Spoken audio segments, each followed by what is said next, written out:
Back to my channel. ఇంకో mini బ్లాగ్తో మేము ముందుకు వచ్చేసానండి. ఇది నువ్వుల కారం చేద్దాం అనుకుంటున్నాం. ఇది తెల్ల నువ్వులండి. ఒక కప్పు తీసుకున్నాను. దీంట్లో కావాల్సిన పదార్థాలు ఏంటంటే ఎండుమిరగాయలు ఒక 15 తీసుకున్నాను. కొంచెం చిన్న సైజు నిమ్మకాయ, జీలకర్ర, వెల్లుల్లిపాయలు ఎక్కువ తీసుకుంటే మంచిదండి. నేనైతే అన్నింటిలో ఎక్కువ తీసుకుంటే మీరు గమనిస్తే చూస్తే తెలుస్తుంది మీకు. మినపప్పు, సాయి మినపప్పు తాలింపులోకి ఇవి కావాల్సింది. మనం ఇప్పుడు ఎండుమిరగాయలని నూనెలో వేపేసుకుందామండి. రోట్లో దంచాలనుకుంటున్నాము. ఎట్లా ఉంటుందని చూద్దాం. చూడండి, లైట్గా ఆయిల్ వేస్తున్నాను. ఎండుమిరపకాయలు వేయించుకోవడం కోసం కళాయి పెట్టేసుకొని కొంచెం నూనె వేసేసుకున్నానండి. ఇప్పుడు ఎండుమిరగాయలు కూడా మనం లైట్గా దోరగా వేపేసుకుందాం. ఎండుమిరగాయలు వేపేసుకుంటున్నామండి. చక్కగా మాడకుండా దోరగా వేపుకోవాలి. మాడితే మన రుచి కూడా పోతుందండి. చూసారా, దోరగా వేపుకోవాలి. నువ్వులు కూడా లైట్గా వేపుకోవాలండి. పచ్చివి తినకూడదు మాట, కడుపు నొప్పి అట్లాంటివి వస్తాయి. నువ్వులు అంటేనే వేడి మాట, అందుకని నువ్వులు కూడా లైట్గా వేపి తీసేసుకుందాం. చక్కగా రోట్లో అయితే టేస్టీగా ఉంటుందని రోళ్ళు కూడా సిద్ధం చేసేసానండి. చూసారా, మళ్ళీ ఎక్కువ మాడకూడదు, టేస్ట్ మళ్ళీ మారిపోద్ది. పొడి చాలండి, ఇట్లాగా తీసేసుకుందాం అన్నమాట. ఇంకా వేగిపోయినవి తీసేసుకుందామండి.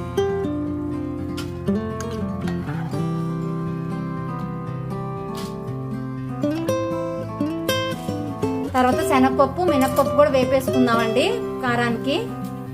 అవి కూడా దోరగా లైట్గా వేపాలి, మాడనివ్వకూడదు. చూసారా, మిగిలిన నూనెలోనే మళ్ళీ నూనె ఇంకెక్కువ అవసరం కూడా లేదండి. శనగపప్పు, మినపప్పు కూడా వేసేసుకుందాం. చూడండి, శనగపప్పు వేస్తున్నాను. చూడండి, ఎక్కువసేపు వేయించుకోలేదు. జీలకర్ర,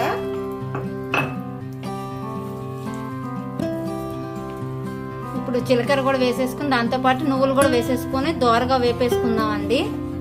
చూసారా, అన్నీ కలిపేసి చక్కగా స్లోలోనే వేపాలండి. ఎక్కువ హై ఫ్లేమ్లో వేపకూడదు, అది మొత్తం టేస్టే మారిపోతుంది. ఇంకా అన్నీ వేపేసుకొని పక్కన ఆరబెట్టుకొని మనం రోట్లో దంచుకుందామండి. చూసారా, నువ్వులు చక్కగా చూసారా, స్లోలో చక్కగా కానీ మంచి ఫ్లేవర్ వాసన వస్తుందండి. జీలకర్ర, నువ్వులు కొంచెం వేగుతా ఉంటుంటే చక్కగా మంచి స్మెల్ వస్తుందండి. కొంచెం చిటాపటా కూడా ఉంటాయి, అప్పుడు మనకు వేగినట్టు కింద లెక్క మాట. చూసారా, మంచి స్మెల్ వస్తుందండి, మంచి సువాసన వస్తుంది. నువ్వులు చక్కగా స్లోలోనే ఇట్లా వేపేసుకొని చక్కగా మంచి, ఇది ఆరోగ్యానికి కూడా చాలా మంచిదండి. హెల్త్ బెనిఫిట్స్ చాలా ఉన్నాయండి నువ్వుల్లో. అట్లానే ఎక్కువ తీసుకోకూడదు, వేడి కూడా.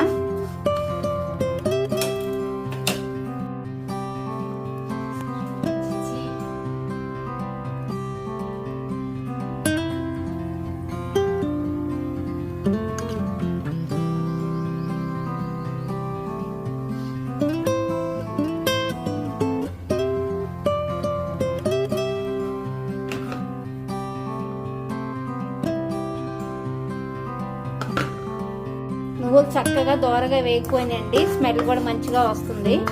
ఇంకా ఈ వేడిలోనే మనం చింతపండు కూడా వేసేసుకుందాము. మధ్యలో పెట్టేసుకుంటే ఆ వేడికి చక్కగా ఇదైపోద్ది. స్టవ్ కూడా మనం ఆఫ్ చేసేసుకుందాము. ఇంకా మన రోడ్డు దగ్గరికి వెళ్ళి మనకు కావాల్సినవి ఆరబెట్టేసుకొని చక్కగా దంచుకుందామండి. దంచుకుంటే అక్కడ మాట్లాడుకుందాము కరిపే విషయాలు. అన్ని సిద్ధం చేసేసుకున్నాం కదండి, అన్ని ఆరిపోయినాయి కూడా. ఇంకా రోల్ కూడా సిద్ధం చేసుకున్నాం, నీట్గా కడిగేసి దీన్ని ఇంకా దంచుకుందాం అన్నమాట. చూసారా మా సెటప్ ఎలా ఉందో. ఇంట్లోనే రోల్ బండ రెడీ అన్నమాట. ఇంకా మిగతాయి కూడా ఒక్కొక్కటిగా వేసుకొని దంచేసుకోవచ్చు. చూడండి, ఇంట్లో కదా కొంచెం టైల్స్ అవి డ్యామేజ్ అవ్వకుండా ఉండాలని మ్యాట్ మీద పెట్టామన్నమాట. ఇది ఇప్పుడు ఎండుమిరపకాయలు, వీటిని కూడా స్లోగా దంచుకోవాలి జాగ్రత్తగా.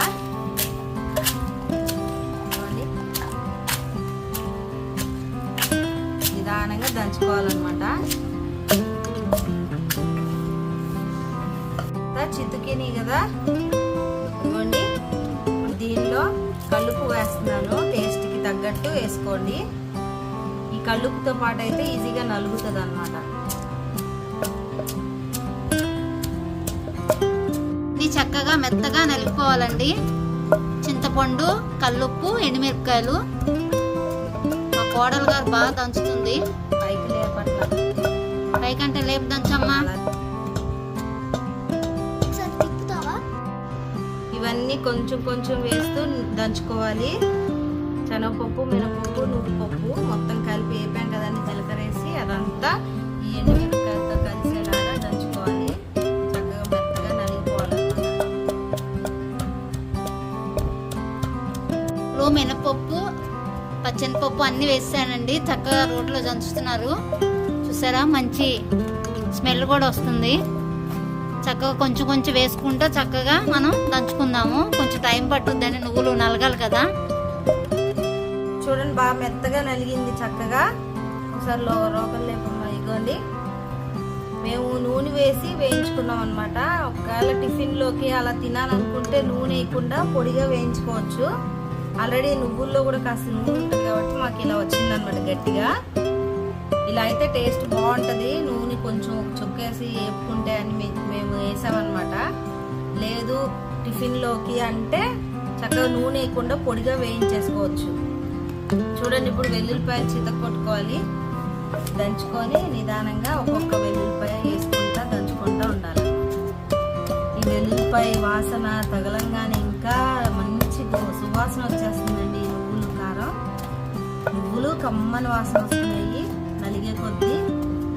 ఇప్పుడు ఈ వెల్లుల్లిపాయలు వేయంగానే ఇంకా మంచి వాసన వచ్చేస్తుంది.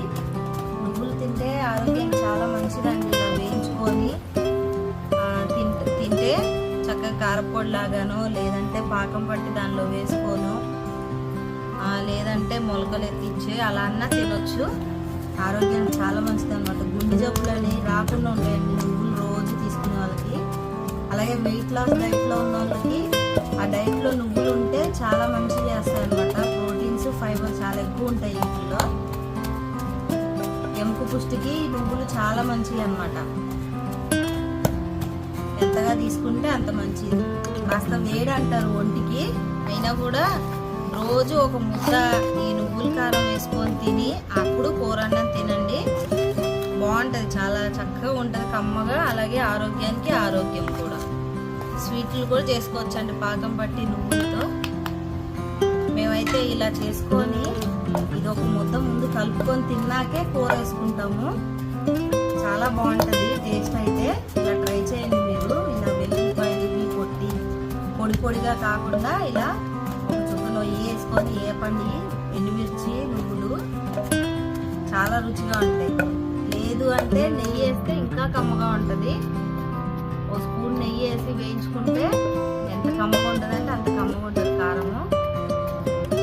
రోజు తింటే ఇది చాలా మంచిది అన్నమాట ఆరోగ్యానికి. ఫైనల్గా వచ్చేసిందండి. మొత్తం నలిగిపోయినాయి. జీలకర్ర, వెల్లుల్లిపాయలు మొత్తం దంచేసాము. చక్కగా ఉంది చూసారా. కానీ స్మెల్ మాత్రం సూపర్గా వస్తుంది. మీరు కూడా ట్రై చేయండి. కానీ ఆరోగ్యానికి చాలా మంచిదండి. మీరు కూడా ఇలాగే ట్రై చేసి మాకు కూడా ఒకసారి కామెంట్ ద్వారా చెప్పండి మీకు ఎలాగొచ్చింది అన్నది. మొత్తం అయిపోయిందండి. ఇంక మనం ఒక ఎయిర్ కంటైనర్లో మనం పెట్టేసుకుందాం. చాలా వస్తుందండి. ఇది వారం గ్యారెంటీ వస్తుంది. కానీ మా ఇంట్లో వాళ్ళు ముందే తినేస్తారు. ఇప్పుడు రోట్లో వేయంగానే అన్నం ముద్ద వేసుకొని రెడీ కూర్చున్నారండి తినడానికి. చక్కగా సర్వ్ చేసేసుకుందామండి ఒక ప్లేట్లో.